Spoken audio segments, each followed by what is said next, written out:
Shalom, selamat pagi jemaat yang dikasihi oleh Tuhan Yesus Kristus. Kita akan memulai ibadah kita pada pagi hari ini. Mari kita siapkan hati kita mau masuk ke dalam hadirat Tuhan. Terima kasih Yesus, terima kasih ya Roh Kudus. Oh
Pada pagi hari Tuhan, kami berkumpul di tempat ini Tuhan, untuk memuji dan memuliakan nama-Mu. Kiranya nama-Mu boleh ditinggikan dalam pujian dan penyembahan kami.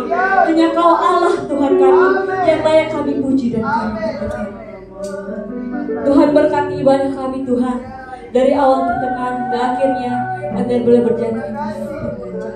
Terima kasih Yesus, terima kasih ya Roh Kudus. Kami siap memulai ibadah kami.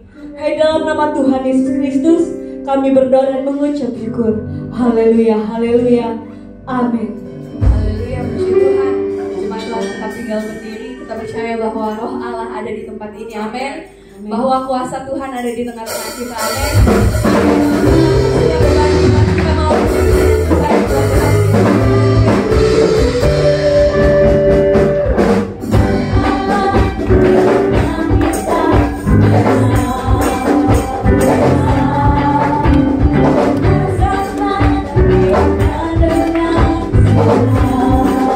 Haleluya.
selalu ada Tuhan dalam setiap keadaan kami. Kami percaya Engkau Tuhan yang selalu melindungi kami Tuhan.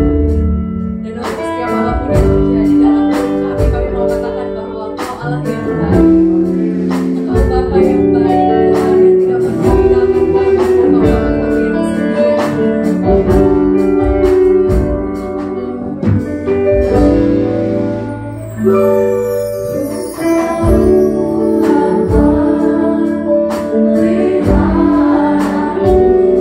Dia baik.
bersyukur yang terbaik. Terima kasih.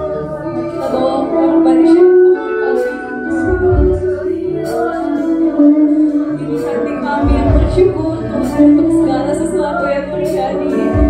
Karena Engkau Allah yang baik Tuhan. Terima kasih Yesus.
Untuk siap ditabur di firman-Mu, menjadi sebuah kekuatan hidup kami yang menatah kami lebih hari lebih baik. Karena kami tahu tidak dengan kuat kami sendiri kami bisa baik, tapi karena Allah dan kuasa-Mu dalam firman yang bisa mengubah kami lebih hari lebih baik. Tuhan, Engkau yang patut kami banggakan, yang dapat mengubah kami melalui kebenaran firman. Itu sebabnya Tuhan, bersabdalah, kami mendengarnya dengan iman, menaruhnya di hati yang terdalam, supaya firman-Mu kuhidupi dan kami hidup di dalam firman-Mu. Kami berdoa, terima firman Tuhan dengan iman di dalam dan demi nama Yesus Tuhan Juru Selamat kami berdoa. Yang siap diberkati sama-sama katakan amin. Beri pujian buat Tuhan kita. Para pelayan Tuhan boleh duduk di tempat duduk saudara, dan selamat pagi, selamat bertemu, selamat menikmati berkat Tuhan dalam Mazmur 34 ayatnya yang ke-9. Kita ayat yang ke-8, ayatnya yang ke-9. Sebenarnya saya mau menjelaskan ayat 10. Ayat 10 sebenarnya saya mau bicara, tetapi saya mulai dulu ayat 9 karena ini ada benang merahnya, ayat 9 dan ayat 10. Kita mulai ayat 9. Saudara siap diberkati Tuhan?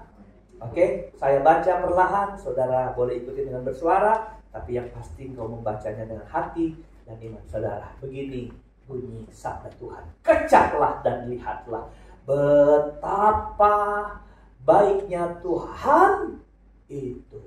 Berbahagialah orang yang berlindung padanya. 10. Takutlah akan Tuhan.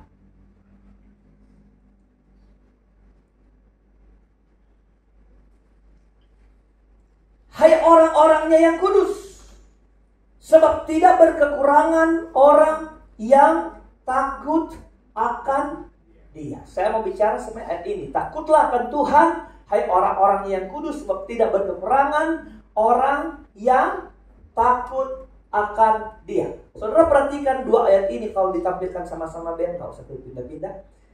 Setiap satu kalimat itu diakhiri dengan tanda seru.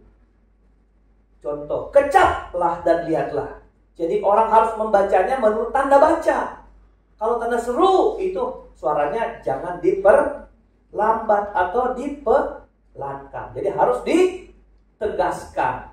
Kecaplah dan lihatlah betapa baiknya Tuhan itu. Haleluya. Artinya ini, tanda ini menunjukkan bahwa setiap orang yang baca ayat ini harus memahaminya bahwa apa? Tuhan itu baik. Haleluya. Kalimat berikut lagi. Ayat 9. Berbahagialah orang yang berlindung padanya. Ada tanda seru dan seterusnya ayat 10. Saya mulai dari bagian A, jadi saya bagi 9, ayat 9 2 bagian dan ayat 10 2 bagian. Saya bilang saya mau khotbah ayat 10, tapi saya mau mulai dari ayat 9. Pertama dengan kecaplah dan lihatlah betapa baiknya Tuhan itu. Satu pertama yang saudara tangkap tentang Tuhan itu. Tuhan itu tidak sekedar baik. Ulang. Tuhan itu apa? Tidak sekedar baik. Lalu Tuhan kita itu apa? Dalam hal baiknya. Betapa. Betapa itu artinya suatu kebaikan yang sukar dilukiskan. Wow, betapa tinggi gunung ini. Betapa dalam laut itu. Seakan dalamnya laut sukar untuk diterjelaskan. Saking dalamnya. Itu sama seperti Mazmur 23. Dan kebajikan belaka akan mengikuti aku. Kata belaka itu, saudara, mengikuti aku seumur hidup. Kata betapa baiknya. Artinya kebaikan Tuhan itu bukan kebaikan standar seperti manusia pada umum lakukan. Nanti sebentar kita tahu kata betapa baiknya Tuhan itu seperti apa sih. Jadi standar kebaikan Tuhan itu di atas rata-rata dari kebanyakan orang yang pernah mengaku berbuat baik di muka bumi.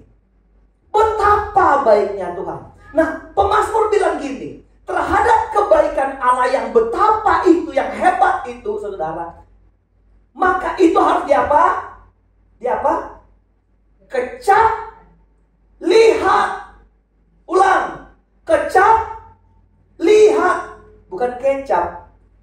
Kalau kecap bangun, saudara ya. Jadi apa harus diapa? Kecap, lihat. Orang Kristen harus mengalami ini.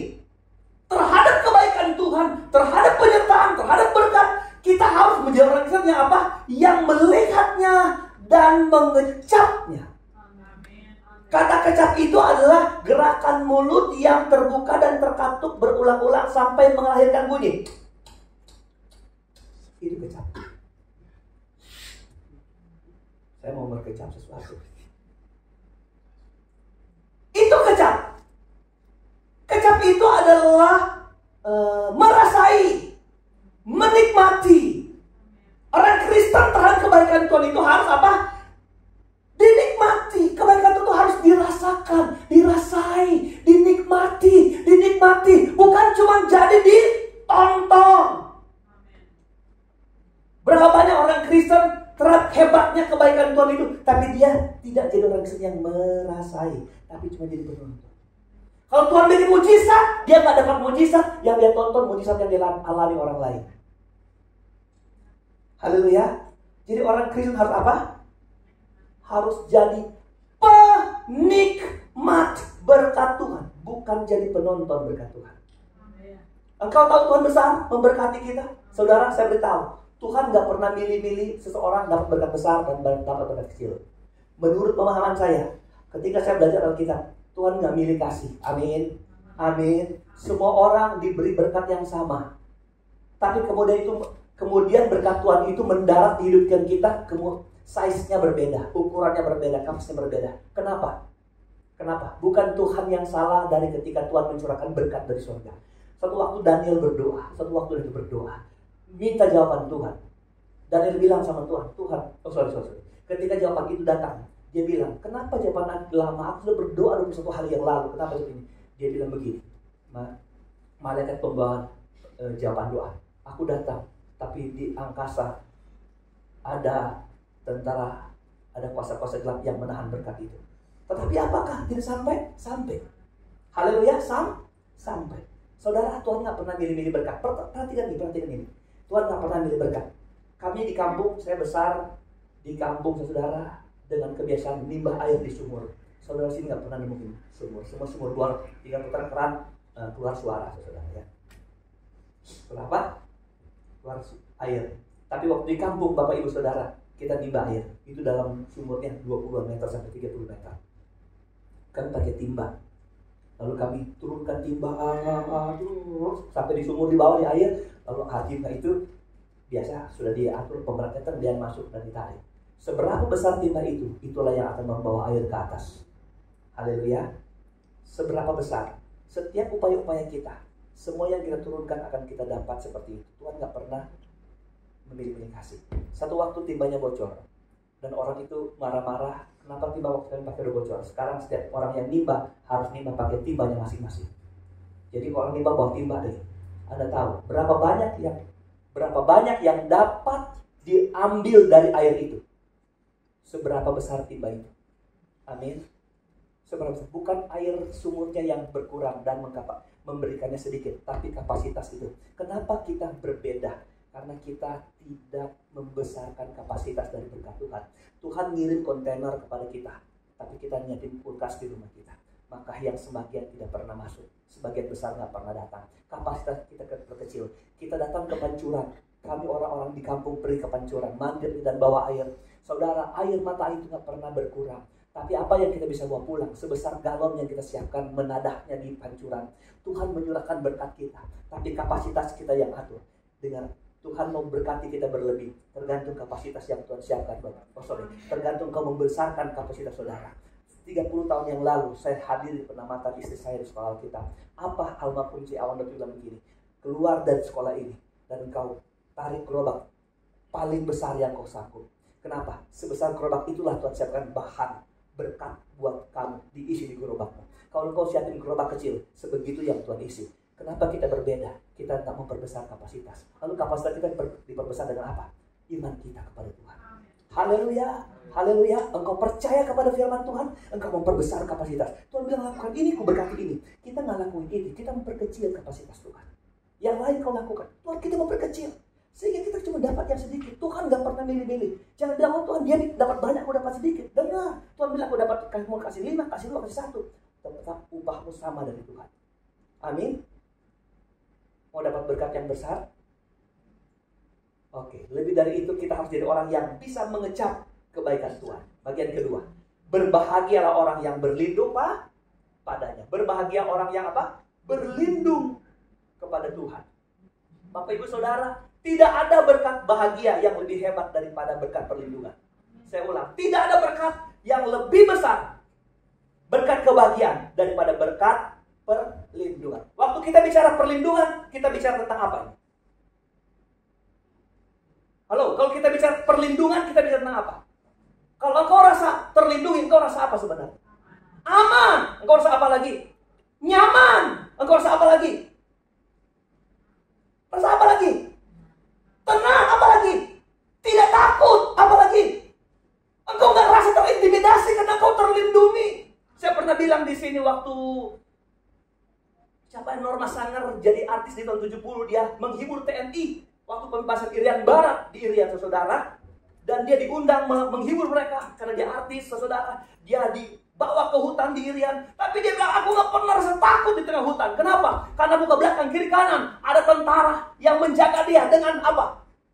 Dengan bersenjata. Dia rasa nyaman. Tidak ada berkat perlindungan, tidak berkat bahagia yang lebih besar dari berkat dilindungi.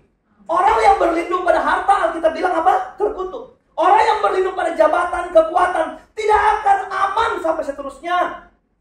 Haleluya. Tapi kalau kita berlindung kepada Tuhan, maka semua akan teramankan. Haleluya. Amin saudara. Berlindung kepada Tuhan, karena itu akan menjadikan kita orang yang berkatnya kita kecap dan kita lihat. Kalau engkau dilindungi Tuhan, engkau tidak perlu takut tentang berkat-berkat Tuhan. Pasti engkau mengecapnya, menikmatinya, dan merasainya. Karena tidak akan ada orang yang mencuri berkat kita. Haleluya. Semua yang jatah Tuhan berikan kepada kita nggak akan pernah berpindah ke orang lain, apalagi diambil oleh orang lain. Percaya? Makanya berlindung sama Tuhan. Yang berlindung pada kekuatan, kepada kepintaran kita, kepada Lihat orang bodoh dalam kitab Tuhan. Kasih ilustrasi. Tuhan bilang, pada malam hari ini engkau kupanggil pulang. Lalu orang bodoh bilang begini waktu dia habis panen. Hai jiwaku, bersukacitalah, karena lumbungku akan terisi penuh sampai ke 7 turunan. Dia pikir kalau 7 turunannya teramankan dia. Tapi malam hari itu Tuhan bilang, pulang. Hidup kita ini hanya ada aman dalam perlindungan Tuhan. Tahan di sini, Anda dengar baik. Orang Kristen harus apa? Kecap dan lihat pertolongan Tuhan. Karena waktu engkau berlindung pada Dia, semua berkat yang Tuhan beri pasti kau kecap dan tidak akan pernah diambil orang. Amin. Oke. Ayat 10. Mari kita mulai. Baru mulai loh itu saudara. Ayat 10. Oke, jadi tidak ada kekuatan di luar proteksi Tuhan. Ayat 10. Takutlah akan Tuhan, hai orang-orangnya yang kudus. Sebab tidak kekurangan orang yang takut akan Dia. Saya bagi dua lagi. Pertama saya membicara tentang takutlah akan Tuhan, hai orang-orangnya yang kudus.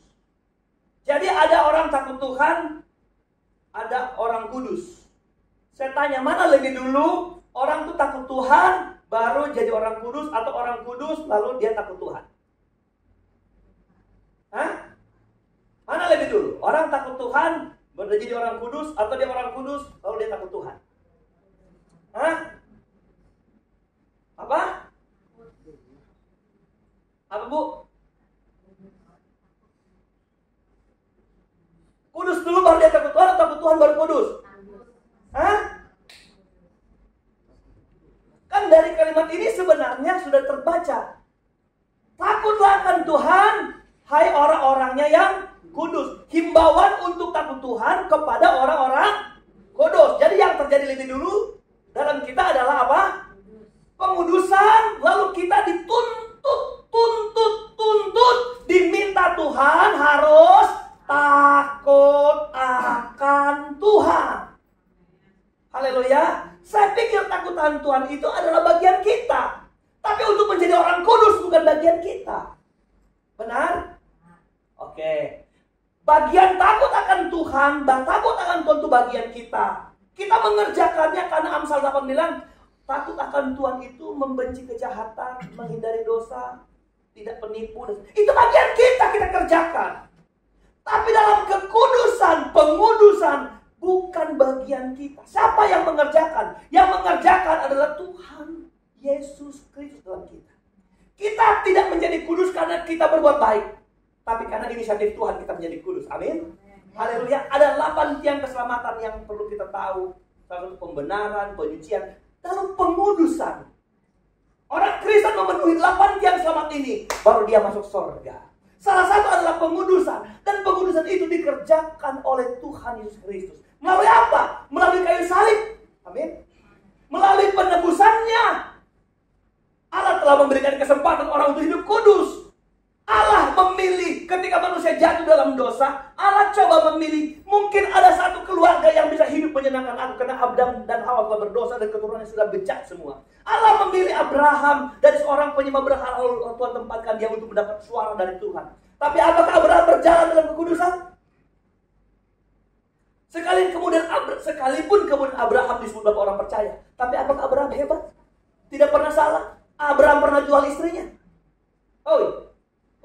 Abraham pernah ngizinin istrinya tidur sama orang. Asal nyawanya jangan dibunuh. Bukankah itu perbuatan yang jahat? Hello? Apakah ini berkenan ke Tuhan? Dan banyak lagi kesalahan-kesalahan Abraham.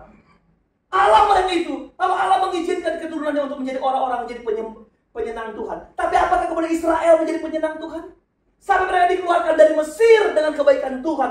Tuhan kunci mereka. Inilah bangsa yang tegar tengkuk. Bangsa keledai. Yang dikasih tahu ini nggak pernah mau tahu. Dan dikasih tobat kembali kepada itu. Berdosa.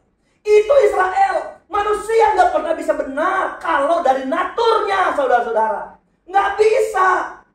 Makanya Allah bilang begini, karena begitu besar kasihnya ke dunia ini. Siapa yang percaya? Nggak butuh orang Israel. Siapapun, saudara, ada percaya sama Tuhan, dia dikuduskan.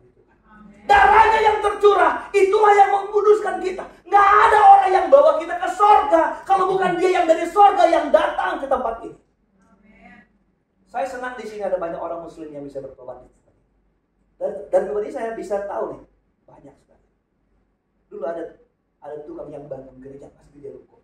Sampai jadi baptis, saudara. Istrinya ada di sini. Makanya saya bangga sekali. Sekarang dia aktif sekali, banget sekali. Istrinya ada di sini. Karena saya mau beritahu, hanya orang yang pernah dari sorga yang bisa bawa kita ke sorga. Haleluya. Kalau kita orang-orang bumi nggak ngerti di sana, hanya saudara yang bisa tahu Manado kalau saya yang bawa. Asal jangan pisangel. Saya belum pernah ke sana. Siapa yang bawa kita ke sorga kalau bukan dia yang pernah datang ke sorga? Tapi dia melayakan kita dengan apa? Dengan nilai kekudusan ini, saudara.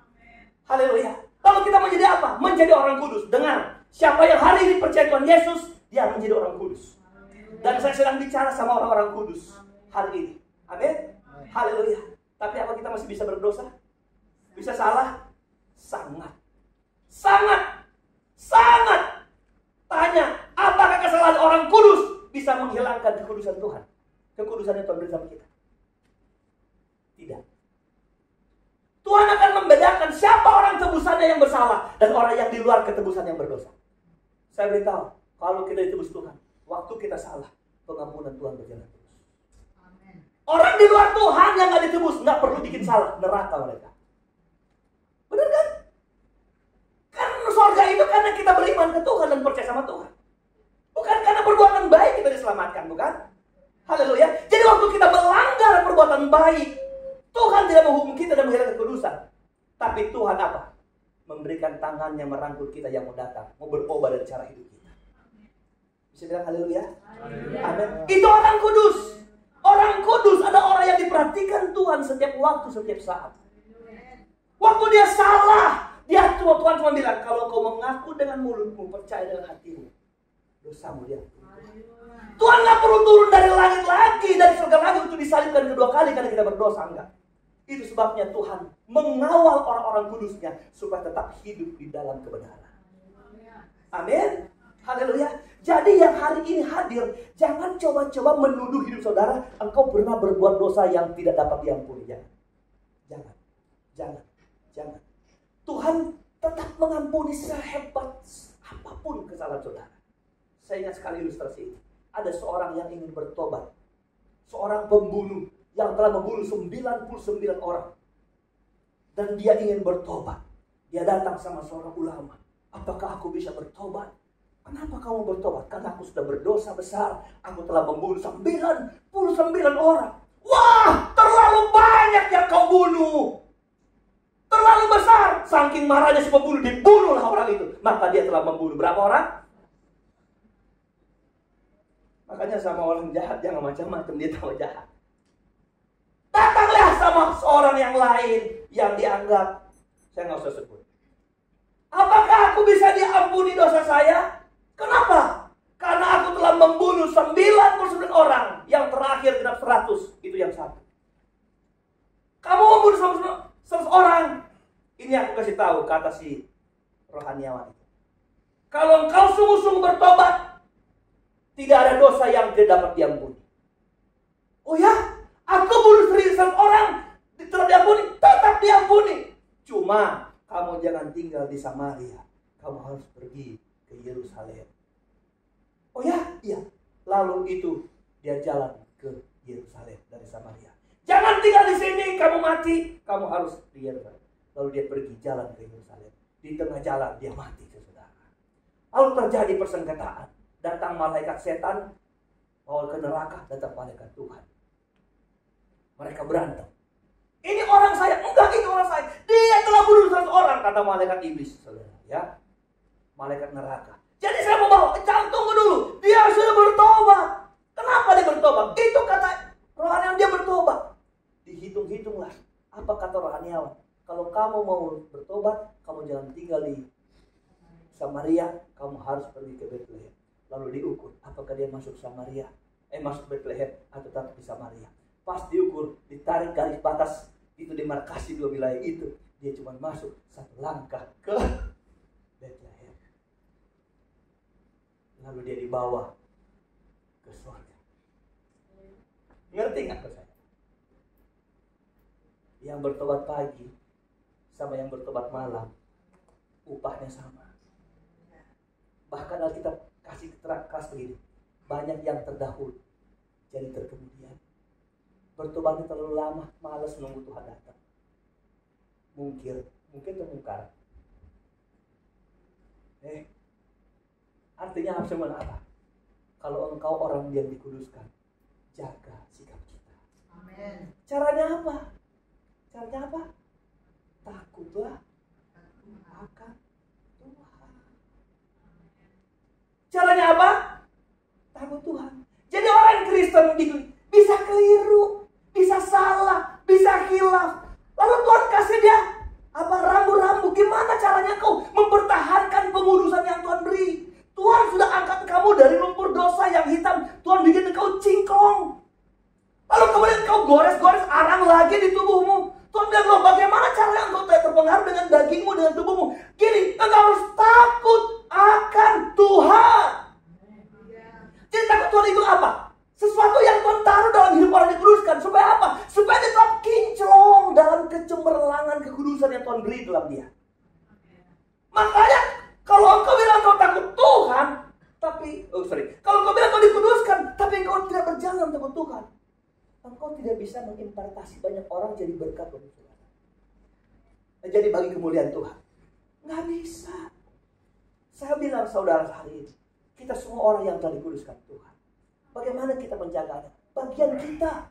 Status Tuhan sudah beri, engkau orang kudus. Tapi bagian kita menjaganya apa? Dengan cara takut akan Tuhan. Supaya apa? Supaya nilai kekudusan nggak pudar dari kita. Haleluya. Nilai kekudusan itu tetap cemerlang dalam kita. Orang melihat kita, wow, luar biasa itu orang. Amsal pasal 8 ayat 13. Lihat.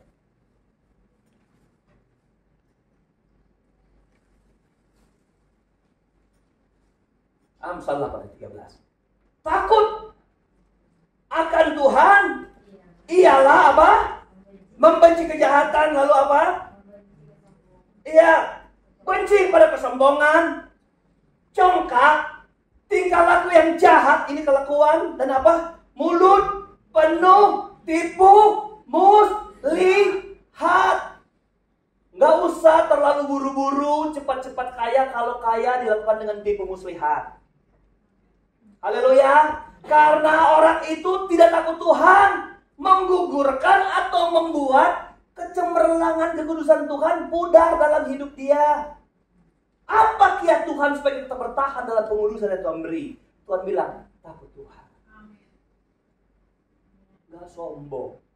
Haleluya. Rendah hati. Rendah hati. Nilai kekudusan kita semakin hari semakin cemerlang. Ayat kok aja di tengah 10. Ayat 10. Amin. Amin. Haleluya. Jadi gitu kita. Kalau kita mau mengakui kita itu telah ditebus dengan darahnya yang kudus dan dijadikan kita berstatus orang kudus. Mari kita hidup dalam takut akan Tuhan. Amin. Oke. Yang kedua di ayat 10. Setelah koma. Sebab apa? Sama-sama. 2, 3. Tidak berkekurangan orang yang takut akan Dia. Sebab ini akibat ternyata. Akibat dari apa? Takut Tuhan, orang kudus. Orang kudus yang takut Tuhan. Maka orang kudus yang takut Tuhan, apa kata kita bilang? Tidak berkekurangan. Udah ketemu urutannya? Udah ketemu urutannya? Nanti kita sinkronkan ke ayat 9. Ketemu urutannya? Engkau dapat status orang kudus. Lalu engkau diajar Tuhan menjaga nilai kudusmu dengan takut Tuhan. Waktu engkau berupaya dari niatmu, usahamu, menghindari godaan, cobaan untuk engkau jadi tidak benar, lalu Tuhan bilang, maka kamu akan tidak berkekurangan. Haleluya.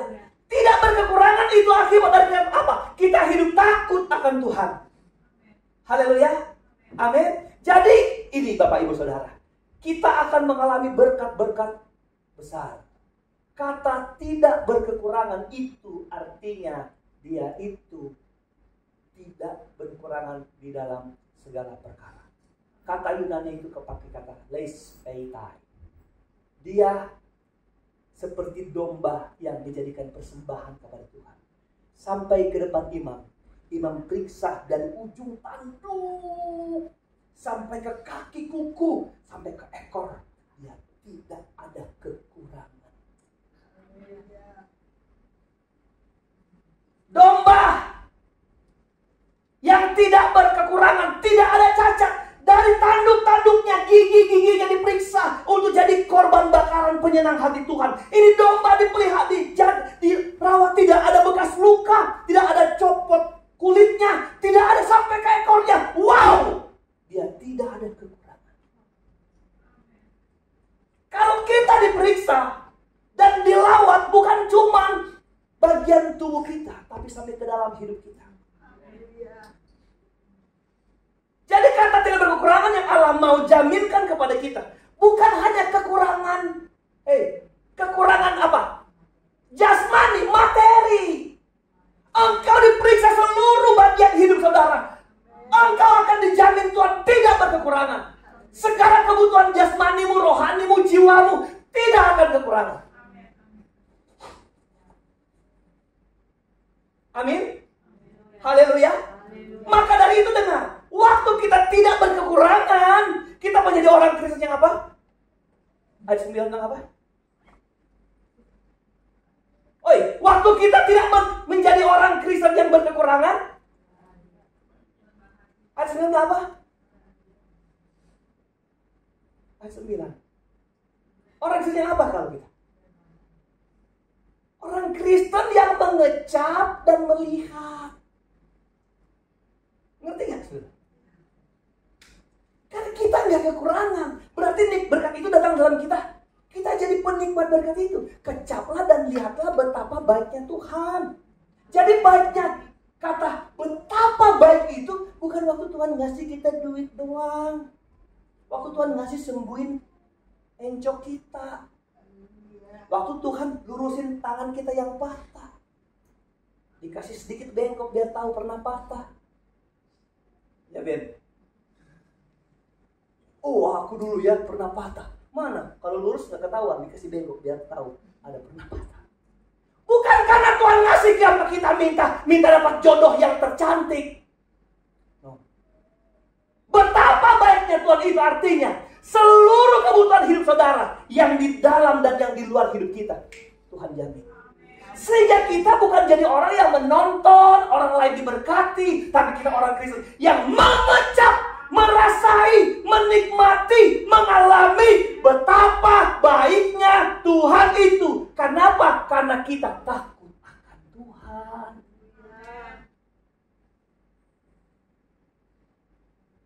Haleluya. Jadi kapan orang bisa jadi pengecap kebaikan Tuhan yang hebat? Kita takut akan Tuhan. Takut akan Tuhan. Hidup dalam firman Allah. Hidup dalam kebenaran. Hidup di dalam firman. Hidup dalam kebenaran. Amin. Ayat 10 deh.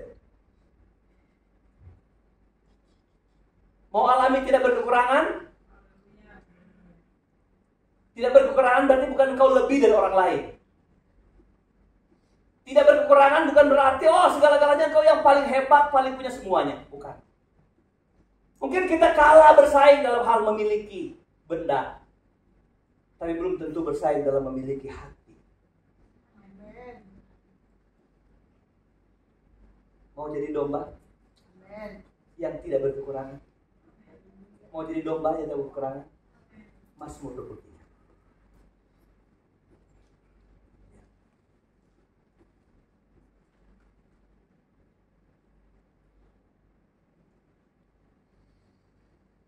Mazmur Daud. Tuhan adalah gembalaku. Saya bisa tahan dulu.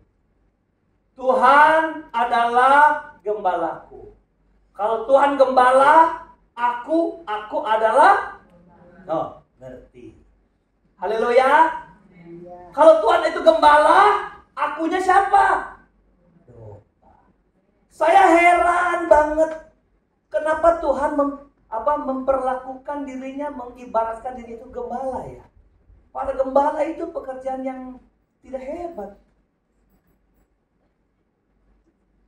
Sebenarnya Tuhan itu bukan memikirkan dirinya, tapi dia mikirin kita.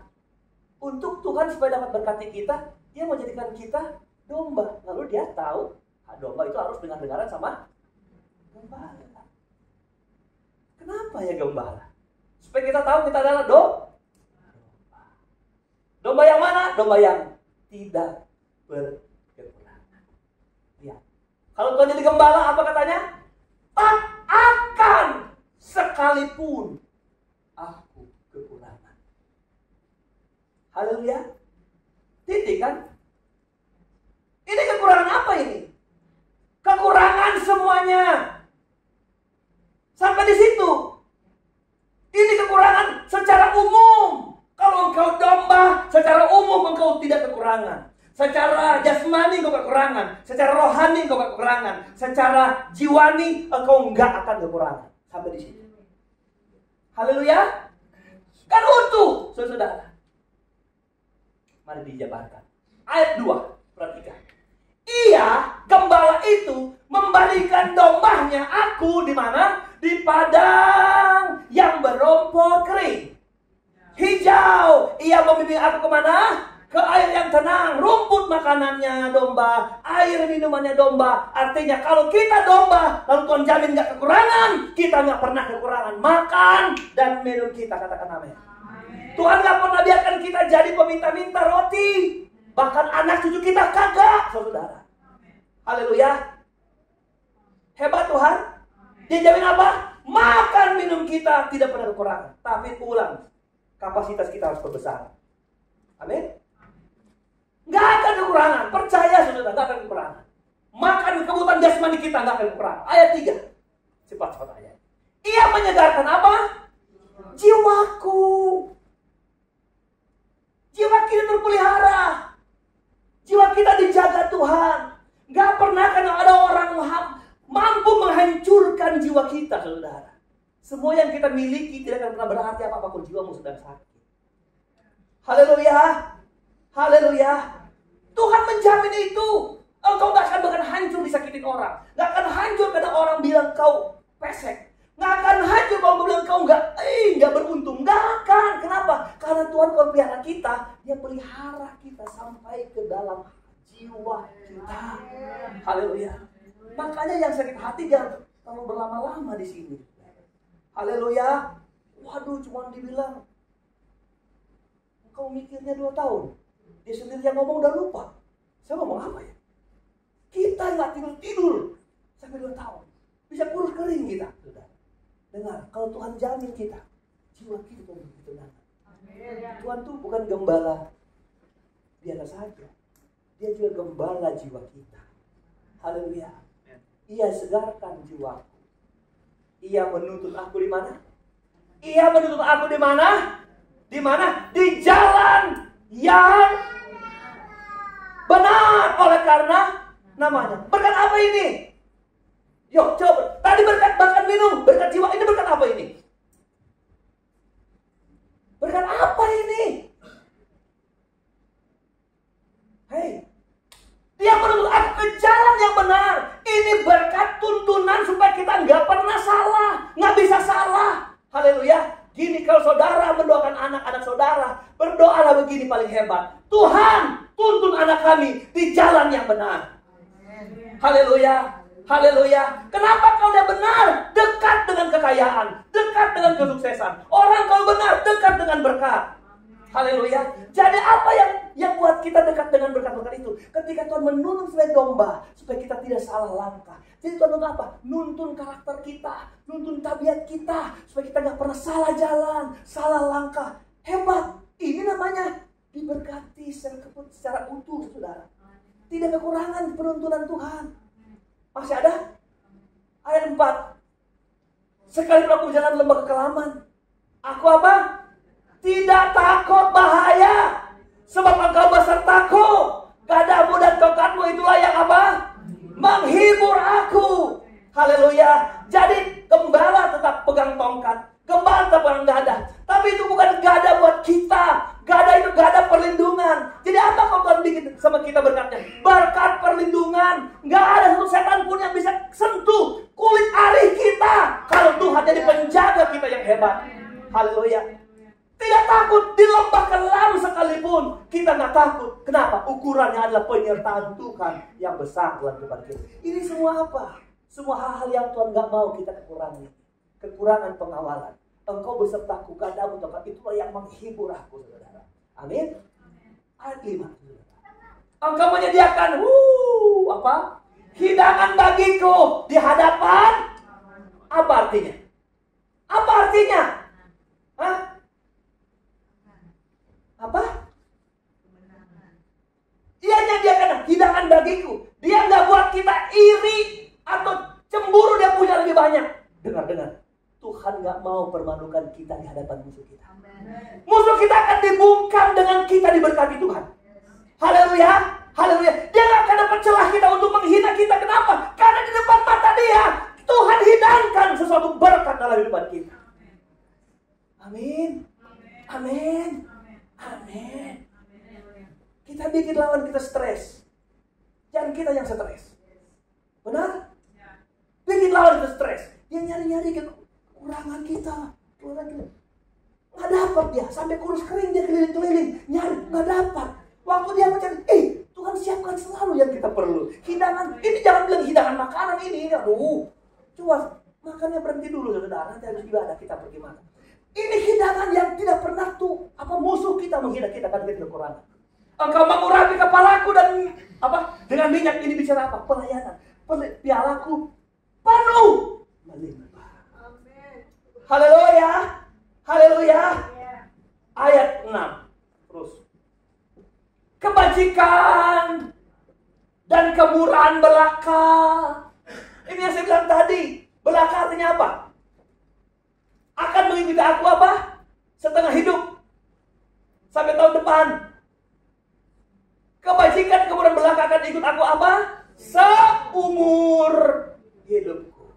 Sampai kita tutup mata atau sampai Tuhan datang kembali. Kemurahan dan kebajikan belaka. Apa itu belaka? Belaka apa itu belaka? Belaka. Belaka itu artinya seluruh.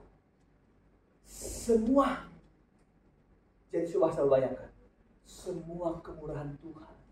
Semua kebaikan Tuhan akan mengikuti aku seumur hidup. Ikutin kita. Lihat kemana orang benar pergi. Kemana itu domba pergi. Berkat yang mengikuti kita. Alkitab bilang tuh berkat gak usah dicari. Kenapa? Karena dia punya apa? Sayap. Kita kejar dia terbang. Kita kejar dia terbang. Saudara. Tapi waktu kita gak kejar-kejar dia, justru dia yang ngejar kita. Mana mungkin? Gak percaya. Coba aja saudara. Haleluya. Waktu kita memperbaiki hidup kita sebagai domba di hadapan gembala kita. Kebajikan dan kemurahan Tuhan itu yang semuanya diberikan kepada kita. Amin. Haleluya. Maka dari itu kita harus diam di dalam rumah Tuhan. Amin. 2014 saya khotbah di Bekasi. Dan ini ayat terakhir dalam pergumulan saya untuk beli tanah ini, saudara. Habis khotbah. Ini ayatnya yang saya khotbahkan di Bekasi. Kebajikan kemurahan Tuhan yang besar mengikuti aku seumur hidup.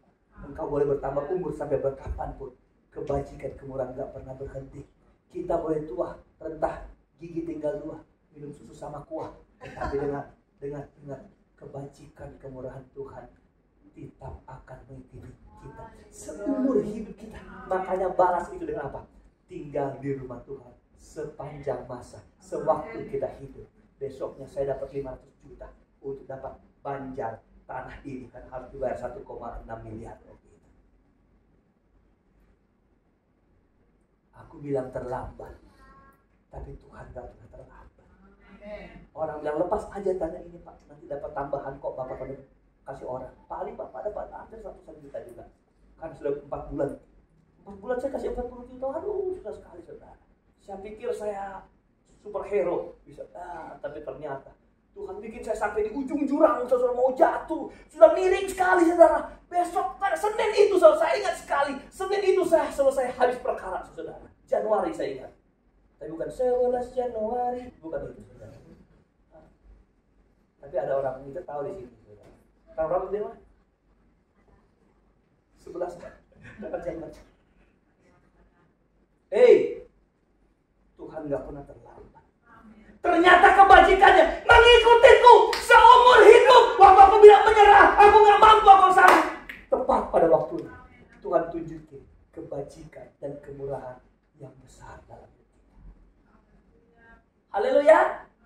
Makanya jadi domba yang baik. Jadi domba yang baik takut akan gembala. Bukan gembala saya, bukan gembala saya. Saya habis ini khotbah, saudara boleh ceritain di belakang, nggak masalah. Tapi jangan sampai gembala agung kita yang kau harus ingkari. Ikutin dia, ikutin. Itu rahasia kau diberkati Tuhan. Gembala yang baik kita namanya Tuhan Yesus Kristus. Engkau akan diam menikmati kebajikan, kemurahan neraka. Kenapa Tuhan gembala? Domba, bukan gembala bebek. Tahu artinya beda gembala bebek sama gembala domba? Ada yang bisa jawab? Angkat kaki, ya. Angkat tangan. Kenapa gembala bebek? Sama-sama pakai tongkat. Kalau gembala bebek, bedanya sama gembala domba apa? Apa Ibu Hani?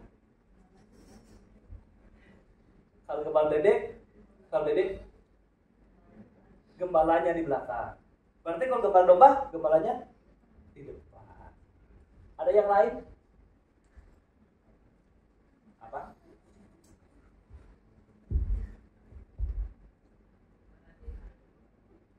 Kalau gembala bebek, betul. Dia di belakang. Bebeknya di depan. Karena bebek suka ngelawan. Kalau nggak dilihatin gembala, dia bisa berenang di kali tetangga, telaga tetangga. Makanya gembala bebek bawa bambu yang panjang. Supaya yang mulai nakal di petuk, masuk barisan. Percaya enggak kalau gembala di depan, bebek di belakang, hilang semua. Bocah kecil nyari cacing, berenang di telaga tetangga. Habis dituntun di bawah kandang begitu. Tapi coba gembala domba. Gembalanya di depan. Makanya Alkitab bilang, domba mengenal suara gembala. Benar kan? Alkitab ngomong, nggak pernah ada bebek dengar suara gembala. Bebek yang nggak tahu malu. Udah jalannya begitu, benar. Masih juga nyelonong ke sana. Haleluya. Haleluya. Tapi gembala domba depannya. Domba kenal suara gembala. Pulang yuk, ke kandang yuk. Kandang. Ada lagu dulu. Aku ini segembala sama. Aku bernyanyi apa? Holy holy. Jadi kalau gembalanya pulang, sapinya juga pulang. Itu berkat cuma turun waktu engkau memposisikan diri sebagai domba di hadapan gembala. Haleluya. Haleluya. Apa yang gembala bilang? Bikin. Sebagai bukti engkau takut akan Tuhan, maka engkau tidak akan kekurangan sesuatu apapun. Tundukkan kepala kita. Mari main musik ke depan. Ya lari. Tundukkan kepala kita. Tuhan baik dalam hidup kita. Mari Bapak Ibu kita bangkit berdiri. Tundukkan kepala, buka hati saudara dan berikan sedikit perenungan dalam firman ini. Oh Tuhan, kami tidak mau jadi orang Kristen yang hanya melihat dan menonton terhadap kelimpahan dan kebaikan Allah yang besar. Kami mesti jadi orang yang mengecap kebaikan Tuhan, merasakan, menikmatinya Tuhan. Kami ingin menikmati menikmati mendapatkan itu. Aku tahu hari ini Tuhan kuncinya. Aku harus hidup takut akan Tuhan. Sebagai orang yang telah ditebus dengan darahnya, sebagai orang yang telah disucikan, orang yang telah dikuduskan, aku harus hidup takut akan Tuhan. Supaya aku tidak kekurangan sesuatu apapun. Taruh ini kebenaran di hati kami.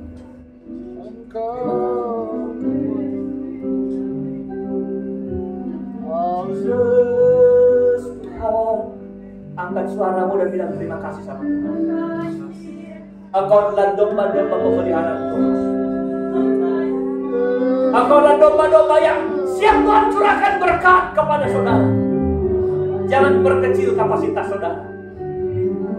Jangan perkecil iman saudara. Digeser patok kemahmu. Sebanyak yang akan tinggal dalam kemahmu. Tuhan siap memberkati sebesar apapun yang kau siapkan dalam diri saudara. Apalagi engkau sedang berjalan dalam hidup takut akan Tuhan, engkau tidak akan pernah kekurangan satu apapun.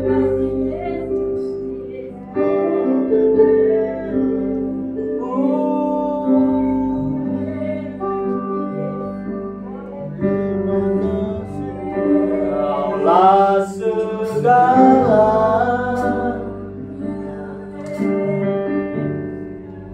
di dalam hidupku, kerajaanmu, kebenaranmu, itu bagian hidup, itu bagianku. Kaulah yang kupandang, kaulah yang kupandang.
menikmat dari semua kebaikan Tuhan yang hebat.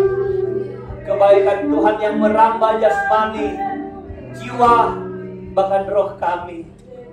Kami ingin jadi penikmat dari semua berkat dan kebaikan Allah ini. Kami tidak akan kekurangan sesuatu apapun yang baik. Semua Tuhan jamin. Setiap kebutuhan-kebutuhan lahir kami, bahkan roh kami. Segala kemuliaan hanya bagi Tuhan. Dan setiap telinga yang sudah mendengar kebenaran Tuhan ini sudah diberkati Tuhan. Taruh ini firman, sebagaimana doa kami di awal, akan kami hidupi, dan firman ini menghidupi kami. Kami alaskan doa ini. Kami terima kasih buat berkat Tuhan. Dalam nama Yesus Tuhan Juru Selamat kami sudah berdoa. Dan yang sudah diberkati sama-sama kita katakan amin. Haleluya, puji Tuhan, kita sudah diberkati dengan kebenaran firman Tuhan. Tiba saatnya kita akan memberikan persembahan kita. Sementara jemaat Tuhan silakan mempersiapkan persembahannya. Jika sudah, mari kita angkat bersama-sama dan kita sambil doa. Bapa kami dalam surga, Bapa dalam nama Tuhan Yesus Kristus, terima kasih Bapa buat setiap berkat-Mu yang kami alami di sepanjang kehidupan kami. Terima kasih Tuhan buat firman-Mu yang sudah menguatkan dan memberikan pencerahan bagi kami Tuhan di siang hari ini Bapa. Tiba saatnya kami akan memberikan korban persembahan kami Tuhan. Kiranya Tuhan memberkati setiap korban persembahan kami, dan kiranya Tuhan Engkau berkenan untuk menerima setiap persembahan kami. Terima kasih Bapa, kami siap memberi dengan penuh ucapan syukur, dengan penuh sukacita dalam nama Tuhan Yesus Kristus. Haleluya, amin. Kepada pelayan Tuhan yang bertugas dipersilakan. Oh,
Pengumuman untuk ibadah dalam minggu sepekan ini ada hari Kamis 2 Maret, ibadah tengah minggu di gereja jam 7.30, song leader Ibu Irma, persembahan Ibu Aping. Hari Sabtu 4 Maret ada doa dan puasa di gereja jam 7 malam, worship leader Ibu Desi, doa syafaat Bapak Rudi. Hari Minggu 5 Maret ada ibadah pertama jam 8 pagi dan ibadah kedua jam 10 pagi berbarengan dengan ibadah sekolah minggu. Song leader ada Ibu Nia dan Saudara Denny, singers Saudara Jojo Saudari Sese, musik Eli, JJ, Eka, Rere, cheers Marvella, Winda, Esther, Lydia, Nio, Rebana, Rahel dan Grey, LCD, Beni, Angga, Yefta. Untuk pemerhati ibadah pertama ada keluarga Bapak Yoce, pemerhati ibadah kedua keluarga Bapak Stefanus dan Bapak Marsi. Persembahan ibadah 1 ada Ibu Magdalena, persembahan ibadah 2 ada Ibu Hani, Ibu Rosmute, dan Ibu Erni. Demikian pengumuman. Terima kasih Tuhan Yesus memberkati.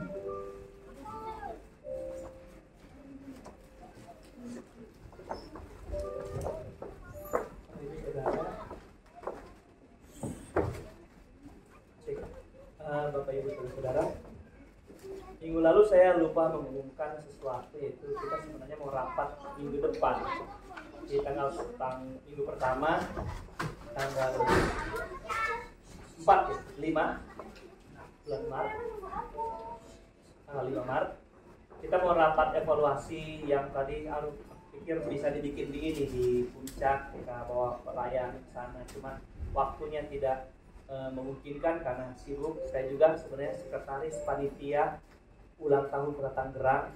Kami harusnya tanggal 25 kemarin ada pawai kerukunan seluruh agama menghadirkan 2.500 orang saudara. Jadi sibuk kami rapat-rapat, tapi kemudian oleh wali kota diundur jadi hari Minggu. Saya sudah bicara sama Kes Bangpol kalau hari Minggu Kristen tidak bisa menghadirkan maksimal peserta perayaan gerak jalan itu. Tapi dengan segala konsekuensi, jadi termasuk saya sehari ini harusnya jam 6 sudah ada di Taman Elektrik di kantor wali kota, kan jam 6 sudah mulai sepanjang hari, dan ada door prize, ada panggung hiburan dan sebagainya. Tapi saya bilang saya harus ada di sini buat melayani umat-umat Tuhan. Berapa kali mereka bilang boleh digantikan nggak? Saya bilang nggak bisa. Saya sudah komitmen hari ini saya harus berdiri di mimbar gereja saya untuk bisa melayani umat-umat saya. Sekalipun itu wali kota yang ngomong, tapi saya konsekuensi habis ibadah saya akan tetap akan ada di sana karena masih acara masih bisa berlangsung. Nah itu yang menyebabkan mungkin rencana kita tidak di sana. Jadi kita rapatnya minggu depan, kita rapat di tempat ini seluruh pelayan Tuhan dan suada diundang di sini. Nggak usah takut karena besok di minggu itu kita akan tetap disiapkan konsumsi supaya nggak pulang semua ya. Jadi minggu depan semua boleh hadir dan kita mengevaluasi, apalagi kita ada program untuk retreat bulan Maret atau April. Nanti kita lihat tanggal yang bagus yang mana kita akan retreat seperti kebiasaan kita tiap tahun kita ada retreat, saudara ya. Karena panitianya sudah ada, bahkan dananya sudah ada, saudara ya. Pasti ada dananya. Oke, jadi kita akan ada itu untuk minggu depan, ada rapat evaluasi tingkat jemaat dan program-program gereja selanjutnya. Kalau pemuda remaja sudah mulai minggu kemarin, sudah rapat, saya masih ada rapat susulan, dan itu baru rapat pendahuluan. Oke, dan kesempatan ini saya mau umumkan bahwa kita bantu doa Tante Emi, Ibu Emi yang lagi sakit. Harusnya dia kemarin kami kejenguk hari Minggu karena dia sudah keluar hari Sabtu, Jumat, saudara. Rencana dia cuci darah lagi hari Senin, tapi kemarin drop, langsung dibawa ke rumah sakit lagi. Jadi kita hanya diminta bantu doa saja. Ibu Emi dan orang tua dari Ibu Desi, Ibu Ros yang mandap masih lagi sakit di rumah sakit ya Bu. Ya, kita juga bantu dalam doa karena cuma itu yang bisa kita sebagai jemaat Tuhan pertama saling membantu dalam doa. Oke, kita akhiri ibadah ini. Mari saya jemput kita semua berdiri dan kita nyanyikan pujian sebab Kau layak. Terima pujian.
Haleluya.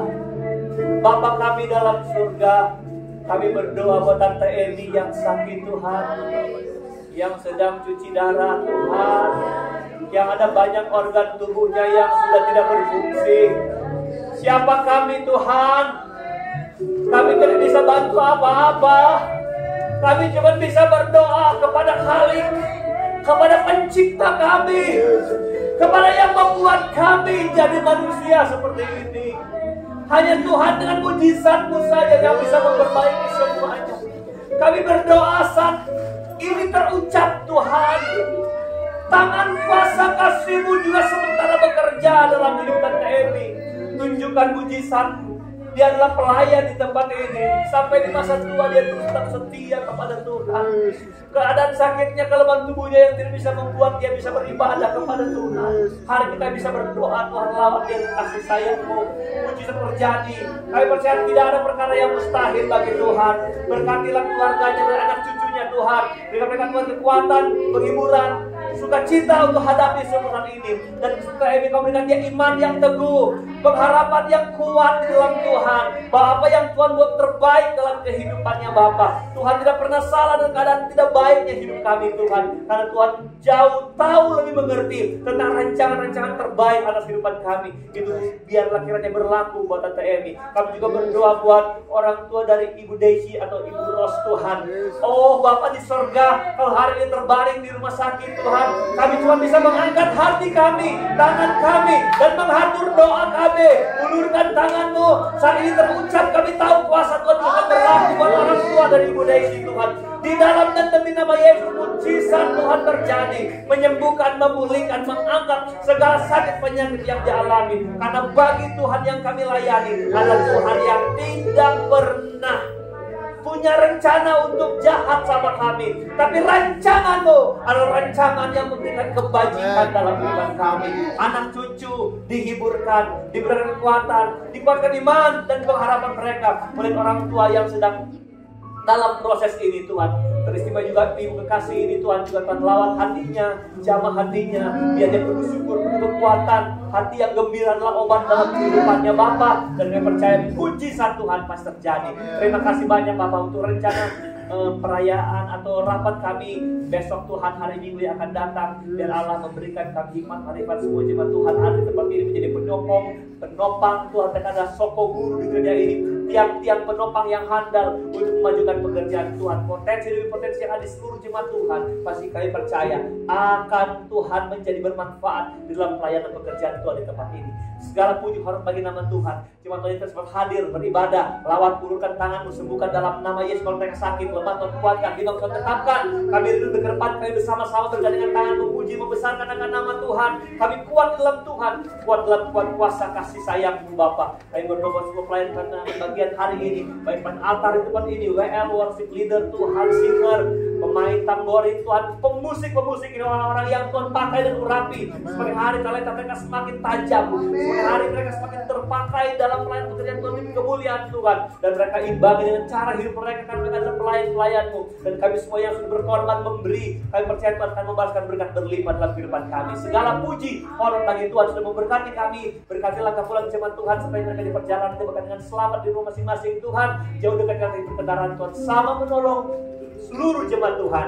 Inilah doa kami kepada Tuhan, sudah memberkati pelayanan kami hari ini, memberkati ibadah kami hari ini. Di dalam dan demi nama Yesus kami akhiri ibadah kami ini. Dan dengan iman kami mengangkat tangan kami dan hati kami. Kami percaya kami akan membawa pulang segala berkat, rahmat, damai sejahtera, kasih sayang, sukacita, penghiburan, kekuatan, serta urapan yang dari Allah Bapa, Putra dan Roh Kudus. Itu dalam kasih karunia Tuhan Yesus Kristus, Juru Selamat kami, menyertai kita sekalian yang tetap takut akan Tuhan dari sekarang, besok dan sampai hari Maranatha. Tuhan Yesus datang.